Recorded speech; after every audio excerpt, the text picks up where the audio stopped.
السلام علیکم۔ مئی کا مہینہ تو جیسے پاکستان کے لیے خوش بختی کا مہینہ ثابت ہوا۔ بھارت کے رافیل کیا گرائے، ہر جگہ پاکستان کی واہ واہ ہو گئی۔ آج مئی کی آخری تاریخ کو 31 مئی کو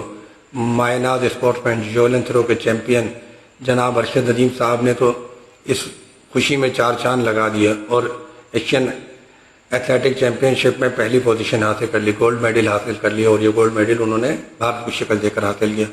اسپورٹ سے کھیل ہے، اس میں تو ہار جیت ہوتی رہتی ہے، کل کو بھارت بھی جیت سکتا ہے اور آج کو پاکستان بھی، مگر یہ خوشی کی خبر تھی اور یہ بات سمجھنے کی تھی کہ جیسے کہتے ہیں نا کہ محبت کے علاوہ جہاں اور بھی ہے، تو جناب والا کرکٹ کے علاوہ گیم اور بھی ہیں۔ آپ اپنے لوگوں کی سرپرستی تو کریں،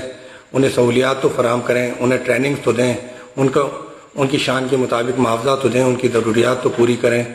پھر اگر وہ لوگ آپ کو وہ اسپورٹس مین وہ کھلاڑی رزلٹ نہیں دیتے تو آپ شکوہ کرنے میں بجانب نظر آتے ہیں کہ جی ہم نے تو فنڈ دیے، ہم نے تو سہولیات دی، ہم نے گراؤنڈ دیے، ہم نے غیر ملکی کوچ دیے، ہم نے غیر ملکی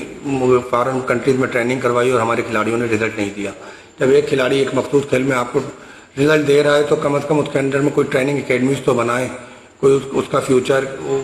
اس کے ذریعے پاکستان کے اور بچوں کا فیوچر جو اس کھیل کی طرف آنا چاہتے ہیں، جن کے ہاتھ مضبوط ہیں، جو جیولن تھرو کو بہت دور تک پھینک سکتے ہیں، انہیں ٹریننگ درکار ہے، انہیں تکنیک درکار ہے، انہیں ایکوپمنٹ درکار ہے، انہیں سامان درکار ہے جو اس کے لیے ضروری ہے، میدان درکار ہے، جوگر درکار ہے۔ تو حکومت پاکستان، اسپورٹ بورڈ اور اس سے متعلقہ اداروں کی جو کھیلوں کے معاملات دیکھتے ہیں ان کی ذمہ داری ہے، چیف آف آرمی اسٹاف ہو گئے، وزیر اعظم، وزیر اعلیٰ جو بھی ہیں،